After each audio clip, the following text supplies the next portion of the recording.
Amazing Tuesday. I hope you guys had a killer week last week and you are killing it this week. I sent a text out on the text line. I actually have a few more texts that I want to send out. I just didn't push it out yet about marketing this past week. Oh, you're fine, Tia. You're so silly. This past week, we talked about marketing your notary business. And so I put a little text out just to remind you, hey, guys, don't forget to post on your Google business page. I myself went through Google Business Page reviews this morning. You guys know I always say make sure you are responding to all the reviews that people leave on your Google Business Page, and make sure you include keywords in your responses. That will help Google. That will help Google with your SEO to make sure that you're actually coming up when people are searching for notaries near you. Okay, so I made this really cool post on my Facebook page, my personal Facebook page, and I want to share a few of the responses that were received. I thought they were really powerful, and I feel like it's going to help you guys a lot. And so the post that I made was basically, what was one thing you figured out as an entrepreneur that no one talks about? Okay, and so in this video, we're going to talk about a few of those things on here. They're going to help you with your notary business. Okay. Let's jump right into it. One of the first comments that someone put was the negative quarters, how it happened, what they did to bring it back into the positive, so finances. And so this is an important one because as a notary, you may see ups and downs in your business. So I typically will notice a little bit of a slower time around December, okay? And so it's important to, as you build your business, to study your numbers and your trends and see when do you have those slow times, and then to plan for those. So if you know that, okay, December's like a slower month, I'm going to make sure I have finances in place to take care of those slow periods. And so after about a year or two, you should know when your slow periods are, if you have slow periods. And that's possible that you don't have slow periods, but it's always important to have those savings put up. So typically I always say put up about at least 30% of what comes in.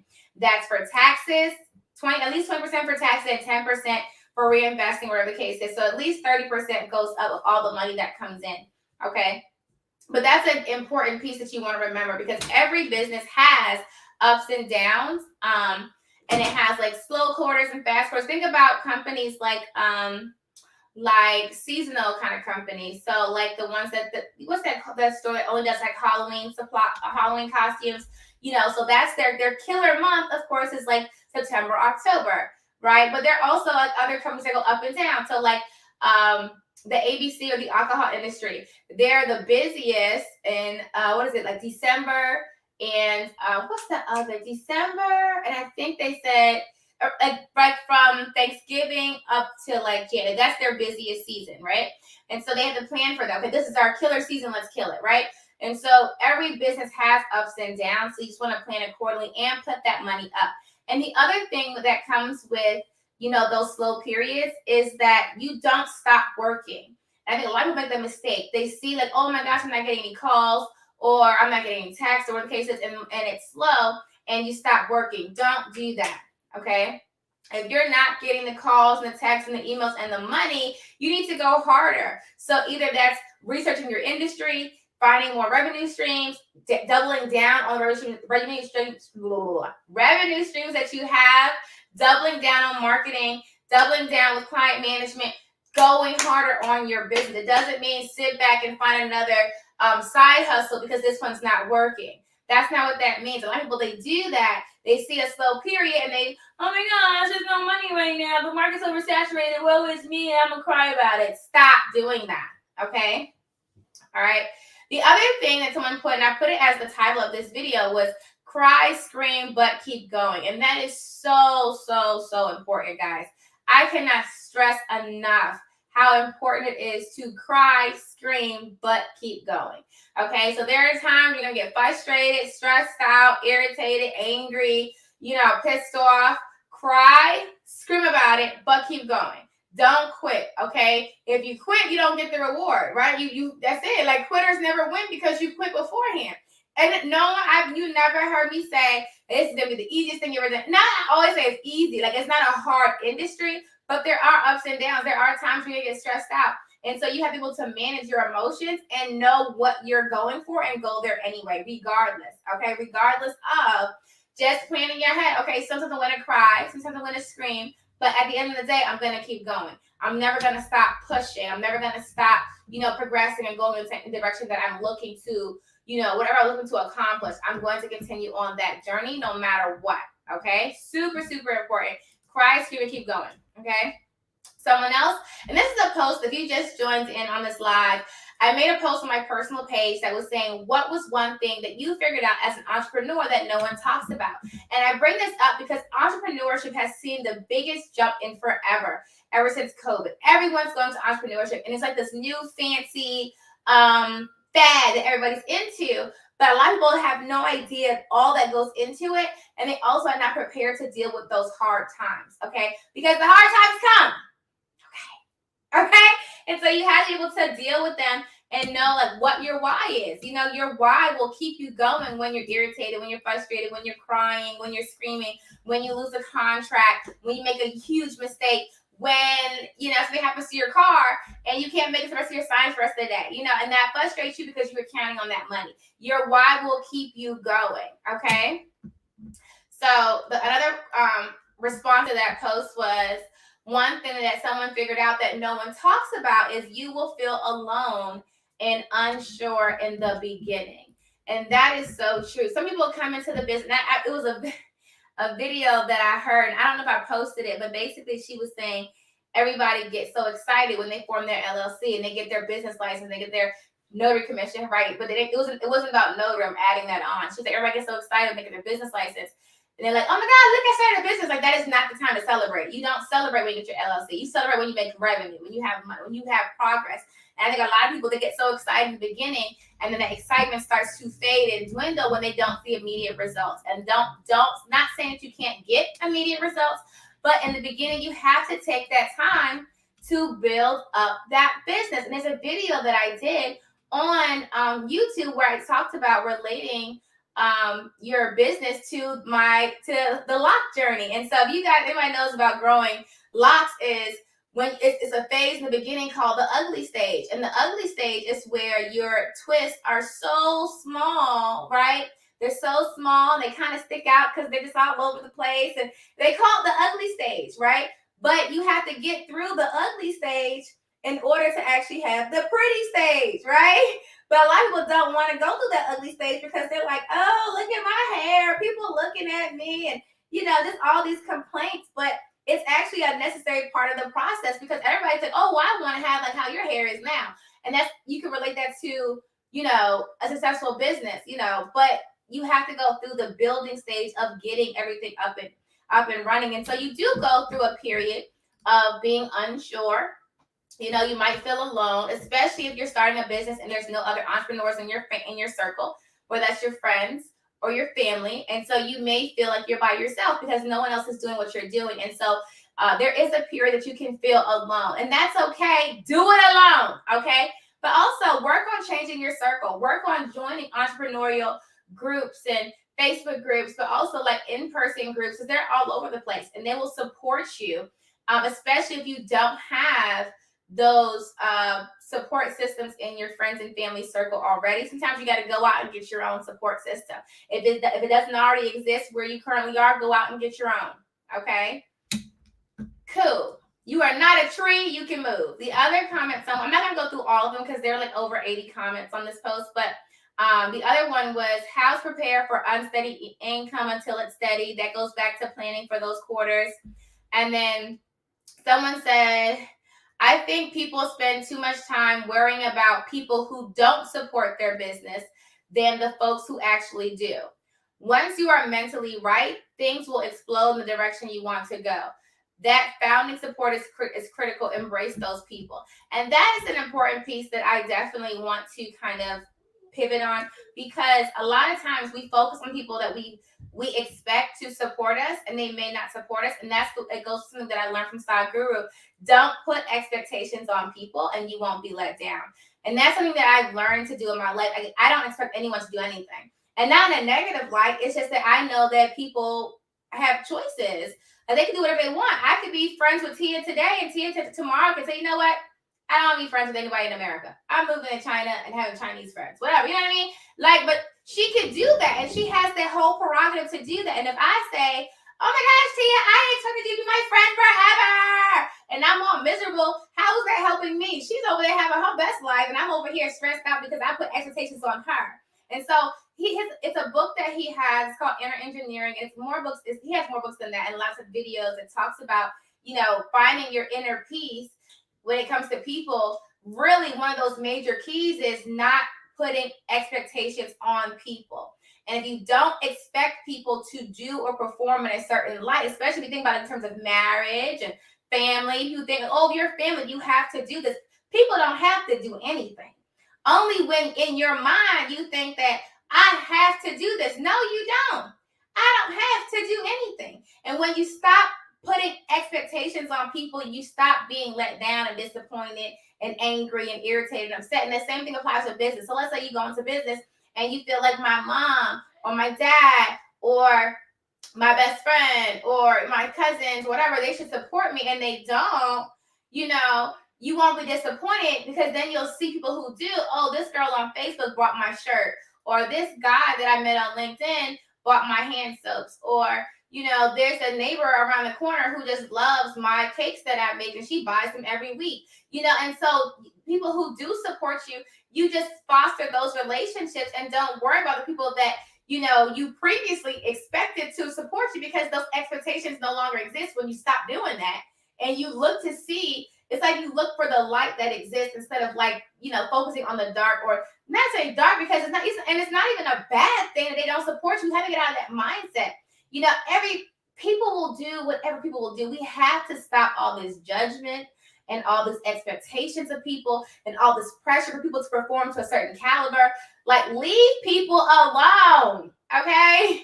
People are out here just trying to figure this thing out, and they don't need your added pressures of what you feel like they're supposed to do in their life when they're trying to figure it out too. You know, so and I don't think in any kind of way. You know, I've had businesses that I didn't have quote unquote family support. You know, and I'm cool with that. It doesn't bother me. Like, you got a whole life going on over there. You know what I'm saying? No shade. Like, you are not required to support me. That was not a requirement. When you were born, it was not written on your bottom of your foot. When you came out, you had to support Vanessa in every endeavor that she does. No, you can do anything you so decide to do, period. And I'm perfectly fine with that. We have to get out of that mindset where we expect people to support us and we want them to do certain things. They don't have to do anything. Just like you don't have to do anything. You can do anything you decide to. And so once you are able to release people from your expectations, you can be a whole lot more free. I'm telling you, once I let people go, I don't have expectations on nobody. I swear. Listen, you can talk to me today and block me tomorrow, and I'm perfectly fine with that. And I've had that happen. I've had people, you know, remove themselves from my life because remove them from my life. And it's just, I simply just say, you know, it's seasons for everything. And I was so serious with somebody that I recently spoke to, and I said, there's seasons for everything. And I said, it would be foolish of me to force you to stay in my life when we feel like we're not working well. It was a friend of mine. If our energies are not working well, but I'm forcing you to stay in my life because we're friends, we've been friends forever, so we have to stay friends, you know, that'd be foolish of me to do. Go do you, go live your life. And if we just so happen to come back together and our energies work together, cool. But it's no shade. Like, people grow. People have to learn that. Like, I'm not the same Vanessa that I was when I was 10, 16, 21, because now I'm only 22. But, you know what I'm saying? So people grow. People have to do whatever they need to do. And so there's no shade. If we could be best friends for 10 years and then decide, you know what, I don't be best friend no more. I found somebody else that I mesh well with that's better. Go do you, baby girl. Okay? Because what I don't want is fakeness. I don't want people that's fake or that we argue all the time and it's negativity. No. So people will come in and out of your life, and that's fine. Let it flow. Like Bruce Lee says, be like water. Okay? Be like water. And so God went to the left, bring it back to the right. When people support you, support them. Like, you know, look for when you get support, foster those relationships. Don't worry about people that, you thought would have supported you. Because if you just, I thought she would have, expectations again. Stop with that. Don't do that. Don't do that. Okay? Don't do that. I will tell you, don't do that. All right, let's hit like two more. One more, and this is from the post that I had on social. What was one thing you figured out as an entrepreneur that no one talks about? What it really takes to make your business successful. So late nights, early mornings, missing family events, making decisions that aren't popular, trusting the right people with your vision and how to execute it. This is like a powerful, powerful, powerful piece. Okay.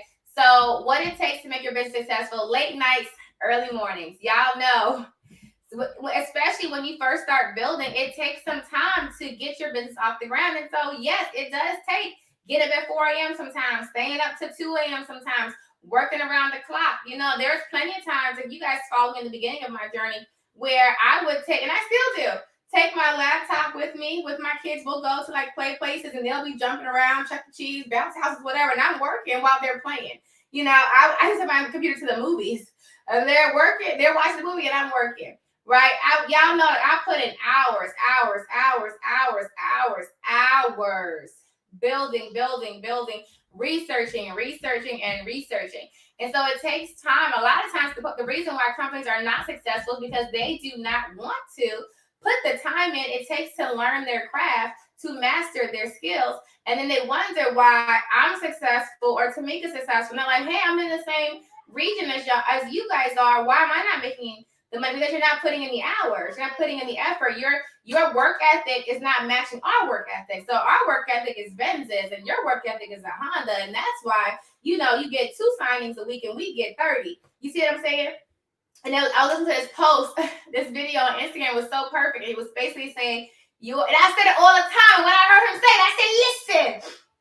He said the same thing, like your bank account is a direct reflection of your work ethic. And then he said your bank account is a direct reflection of your standards, right? Whatever you have in your bank account is your standard. And he really broke it down. And it's really true, because Tony Robbins really focuses on that. We don't get what we want, we get what we have to have. So however much money you have right now is your standard.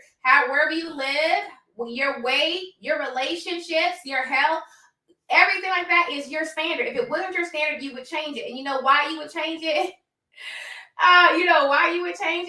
Because it would be so uncomfortable for you. You couldn't even go to sleep at night. And y'all know what I'm talking about. You know when something happens to you that's so frustrating. It's so like, oh my gosh, you can't even sleep. You stay up all night trying to figure it out.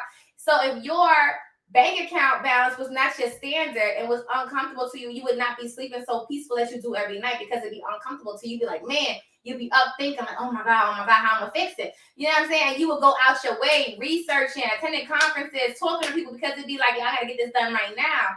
But same thing like your weight. It was somebody, a friend of mine, literally just talked to her like 2 or 3 days ago. I can't remember who I was talking to. But basically, she had to lose a whole ton of weight in like a week. Now, like right now. Because she went to the doctor. The doctor was like, yo, you're done.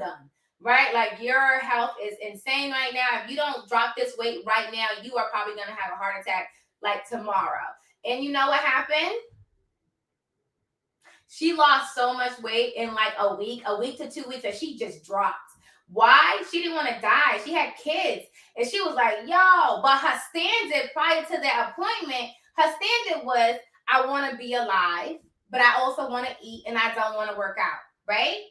And so after she went to the doctor and she found out her standard, which was I want to be alive, was going to be taken away from her, which was her standard. She was like, oh, hold on, let me fix it. I want to be alive, and now I'm not going to be alive, so now I have to fix it, because being in shape and being healthy was not her standard. Her standard was being alive. And so it took her doctor telling her, you're going to die, for her to say, oh, let me fix this, because my standard was being alive. Does that make sense? It wasn't being healthy. It was being alive. And so once the two became a requirement, in order for you to be alive, you now need to get healthy. She said, okay, let me fix this, because my standard is to be alive. And so if you relate that to anything in your life, whatever you're currently doing, or whatever you currently have, is your standard. You might not like it. You might have a dream board, and you might have, goals and visions, but whatever you currently are doing, your current lifestyle is your standard, period. If it wasn't your standard, you'll be working around the clock to fix it. I mean, like going crazy trying to fix it. Like you'll be like killing it. And if you're not doing that, like it's not on your mind 24 hours a day, then you're at your standard already. If your standard was not there, like say for instance, God forbid something happened and I didn't have a car. My standard is to have a car. Look at my face. Okay? My standard is to have a car. And I want a nice car. That's just being honest, completely transparent. My standard is to have a nice car. I don't want to drive no hoopty, no crazy looking car. That's not, I used to be okay with that, but now my standard is I need to have a nice, decent looking car, right? So let's say God forbid something happened and I lost my car later today or tomorrow. Every hour on the hour, I'm going to be working on getting another car because my standard is to have a nice car. That is my standard. And so if I don't have that nice car, then I'm off my balance. And it's like, yo, hold on. I need to go get me my car back. Y'all wilding, right? So now I'm looking at websites. I'm getting my money together. I'm like, oh, my credit look like, this is like, no, right now I need a car. And I guarantee you I'd have a car within like the next 2 days, okay? Because it's my standard, right? My standard is not to have a Lamborghini, okay? I want a Lamborghini. I think those cars are so cute. I love them. It's not my standard. If it was my standard, I would have one right now. It's a nice dream. It's a nice vision. Like I might get one day, but it's not a requirement for me to maintain and to live. Because if it was my standard to have a Lamborghini, I'd be frustrated out of my mind and like, oh my God, right? And I'll be like, work, like, going crazy to get my Lamborghini. That's not my standard. My standard is to have a nice car. That's my standard. Does that make sense? So think about that in return, in terms of everything in your life, wherever your relationships, think about people that you have in your life. A requirement to be in my life is you have to add value. You can't be disrespectful. You can't be negative in terms of bringing me down. That's now a requirement to be in my life. That wasn't the previous my requirement, but now it is. Like you can't be a negative Nancy. I don't do negative Nancy's. That is now my standard. If you are a negative Nancy, you cannot be in my life. There's no version of my life where you exist. Okay? Before you could, right? Because that wasn't my standard. Now, my standard is I only like positive people. If you're not positive, you're not going to be in my circle. Like you're not going to be there. It's just not going to happen. Because that's my standard, right? And something about your relationships. Like I have a standard for, relationships, friends, my spouse, everybody. I have certain standards. And you have to really, this is like people, and it's at Side Guru again, I was talking about this. If you tell people how to treat you, okay? You tell people how to treat you. People will only treat you the way you allow them to, okay? And if you have people in your life that are treating you a way that you do not like, it's because you have told them that it's okay. You either have said it with your words or with your actions. And I know it sucks. And they're like, no, look at this person. Look what they're doing to me. Oh my God, no. You have told this person that it's okay for them to treat you like that. Why? Because they're still in your life. Especially if they've been in your life for a while. Okay? Let's say you're somebody in your life and y'all keep arguing. You keep arguing. You didn't tell them to leave. They're still in your life. You okay with that? Your standard with that person is, I'm okay with the arguments. I'm good. This is fine. I'm working with this.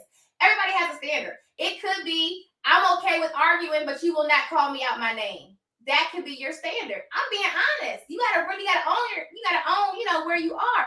Maybe your standard is, we can argue. You might call me out my name, but you don't put your hands on me. Whatever the case is, you all have standards. And the people that are in your life are operating off the standards that you told them were okay. You said this is the way you can treat me, okay?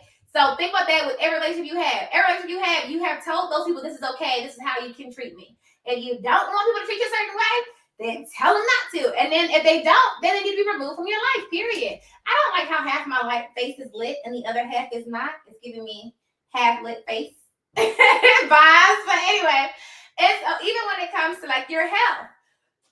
I mean, we all have health goals. Like, all have health goals, right? I hope so. And then we might not all have health goals. That's the thing. Hey, to each his own. But I have health goals, but they're health goals. If my health, This is where I currently am is my standard. I have to own that. Okay. If my standard, I have a friend, right? She's actually here right now. My friend, she works out every day. Well, 5 days a week. Every week. Like, she will not go out with me and work out. Oh, I can't. I got to go to the gym at 5 o'clock. Or this, I have to be there. Like, she will not cancel the gym. Like, this, I'm going to the gym. You're crazy. And I'm not eating what you're eating. That's no. If I eat that, I'm going to have to go to the gym twice today. What's up? Like, but that's her standard. And, you know, and her, you can see the direct reflection of her standard by her physique, because that is her standard, right? And so if you have whatever you're saying, like, oh, I want to be snacks for the summertime, or I want to you can tell what your standard is by what you eat every day. What are you eating? That will tell you your standard. We can tell your standard by how often you work out. That will tell your standard. Like, that is your true standard. Your true standard is your actions, not your words. Your words, it's so easy to just say anything. I can sit here right now and say, I'm a millionaire. I own Tesla. I have 35,000 houses. I can say anything I want to say. Like, it's so easy to form your mouth and make words. It's not hard to say stuff.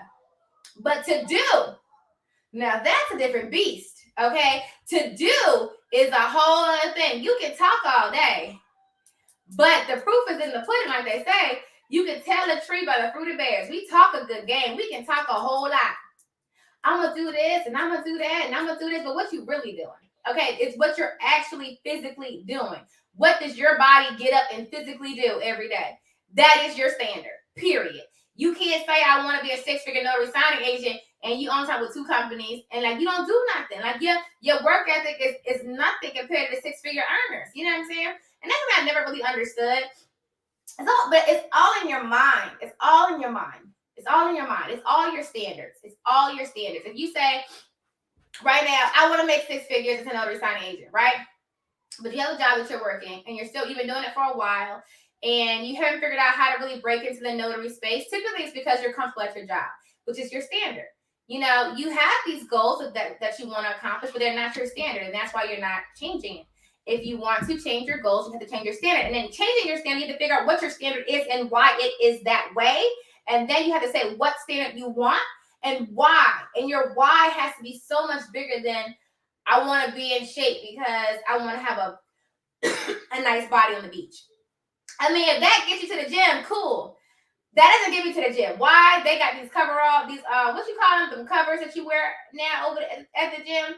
I mean, at the beach. And so for me, it's like, yeah, I want to have that nice toned beach body, but at the end of the day, I know I got a backup, okay? And that backup is I can wear the 2-piece with that coverall, because then you can't really see my little tum-tum. And so that is my standard, okay? Just to be honest, that is my standard. If having that beach body was my standard, I would go for it because I have something to fall back on.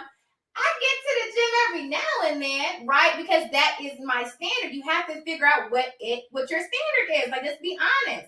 You know, so if I have that, now maybe if the coveralls didn't exist, or if the beaches banned coveralls, you had to wear 2 pieces, honey, I'll be in the gym. It'll be a whole situation. But I'm like, no, wait a minute. There's no coverall. That would be my new standard, because like, now I have to. It's a difference when you have to do something, what you come up with, right? When you have to show up, when you have to perform, when you have to, you get it done. When you have backups to your backups and you got, you know, plan B's and plan C's, it's okay. You know, I get there when I get there. Okay. Anywho, hey, what y'all doing? Okay, so missing family events, making decisions that aren't popular. That's another one too. Let's do one more.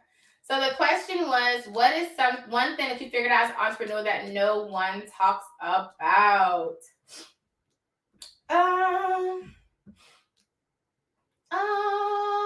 What is something really good?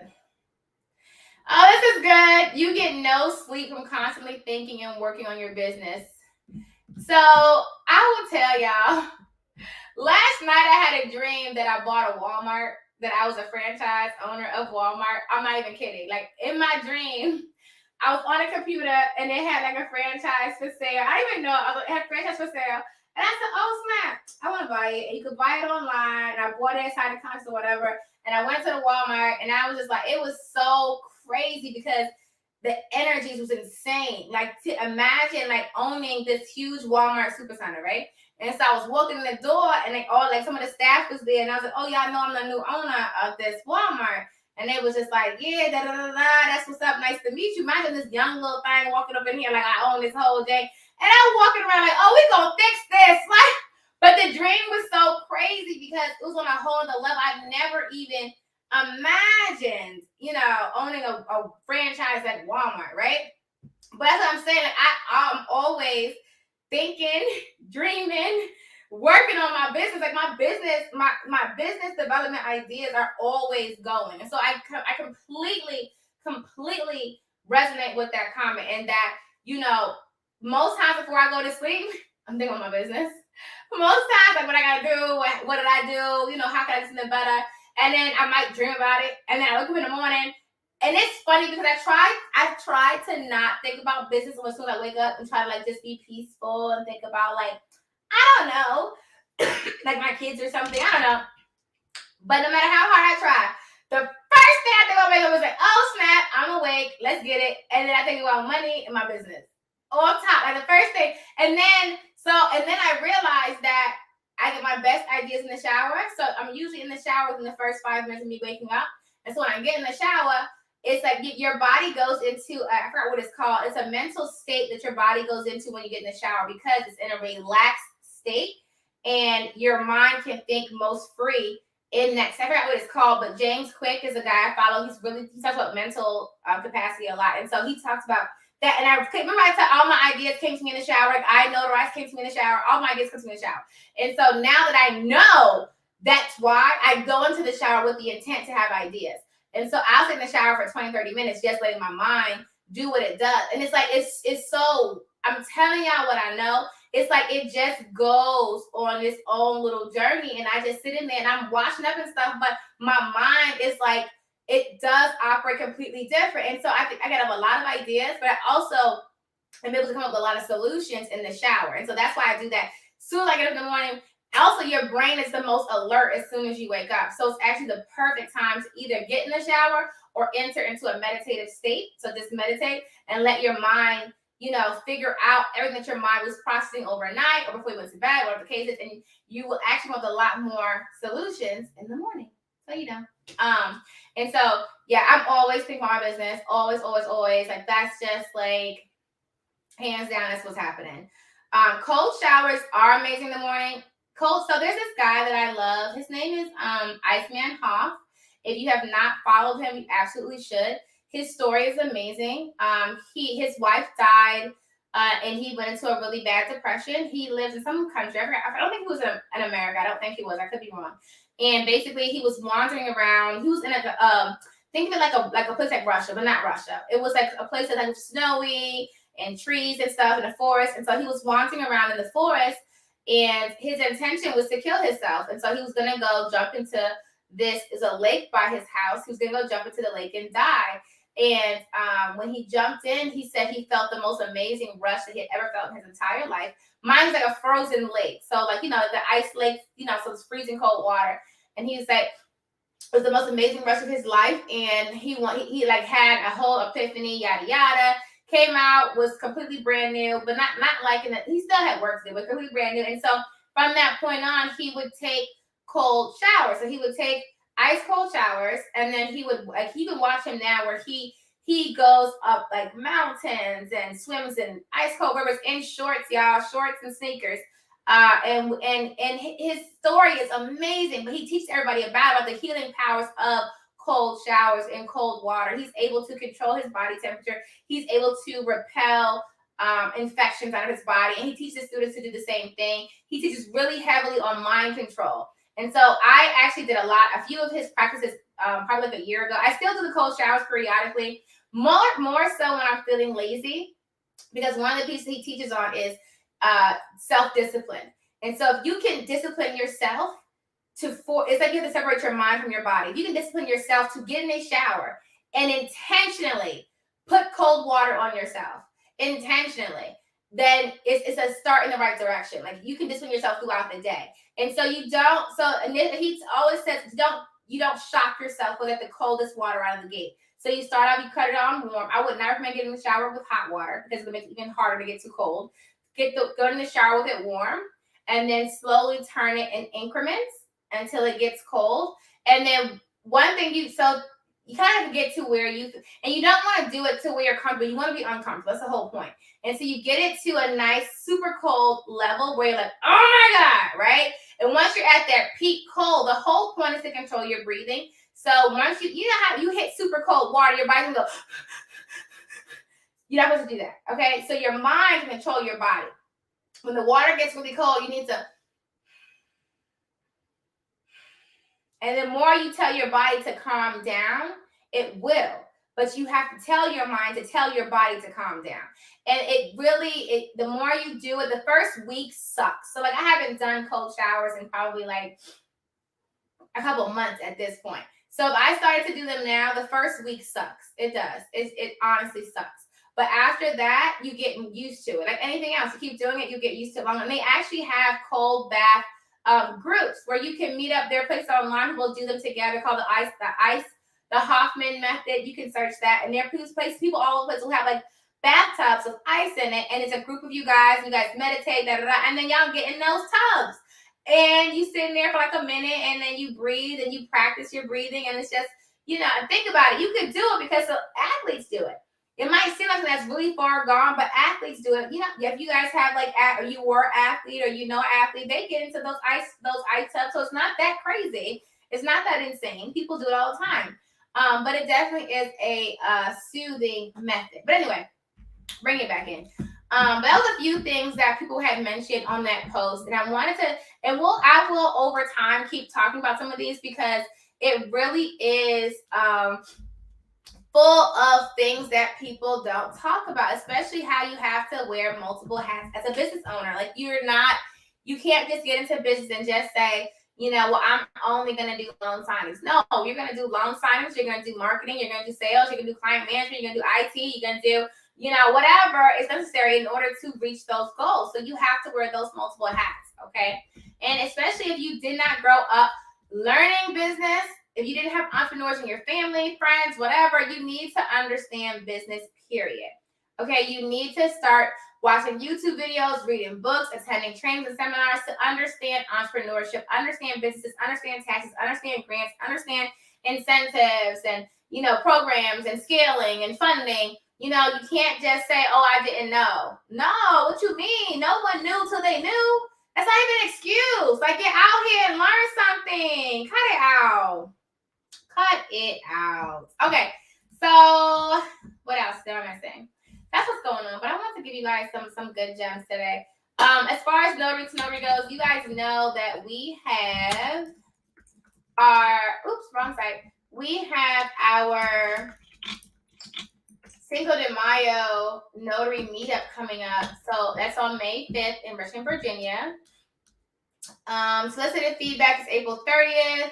May 7th is the Sign Service Masterclass. And July 15th, is the I Notarize Founder Circle. Platinum Founders. Hey, what's up, y'all? All right, so all my I Notarize Platinum Founders that registered for the I Notarize launch party with that promo code that was for Platinum Founders only, you only get one ticket, okay? So if you went on and you registered and you try to put 3 and 4 people on that with that code, we are canceling all those extra tickets. You only get one ticket, okay? If you want to bring someone else with you, then they need to purchase a ticket, okay? As a platinum member, you by yourself, okay? You by yourself is invited for free, complimentary. If you want someone else to come with you, they need to purchase their own ticket, okay? If you have not purchased your ticket, this is where you go to purchase your ticket, okay? So these are the events we have coming up so far for April and May. We do have some in June. We just haven't added them to the website yet, but we will as soon as we have them finalized. I will tell you that the Cinco de Mayo event, you want to go ahead and get that done. So that is going to be sold out pretty soon. We only have it for 30 people. You guys know we did it last time. We filled up the entire room. So if you want to come Cinco de Mayo, so from tacos, make sure you register for that. That is in Richmond, Virginia. These two are virtual events, solicited feedback, and the Sign Service Masterclass are virtual events. And then the I Notarize launch party is in Richmond, Virginia as well. Okay. Did I miss anything? Anything? No. Awesome. I love it. The team and I are, well, actually, I'll tell you guys about that later. It's going to be a surprise. It's a surprise. All right, guys, that is also the clock on the wall. I just wanted to hop on here and just give you guys some motivation for the day, let you guys know what's going on. If you are a coaching student, make sure you register. Make sure you schedule some sessions. We do have some availability that just opened up, so there's some availability on both Nakia's and Angel's schedule to get in there and get some coaching sessions done. We sent the updates out for our Notarize. There's nothing new to really report. It's still in building phase. So once we get to test phase, you guys will find out about that. But yeah, so the next month or two, something really new to report. It's just going to be building.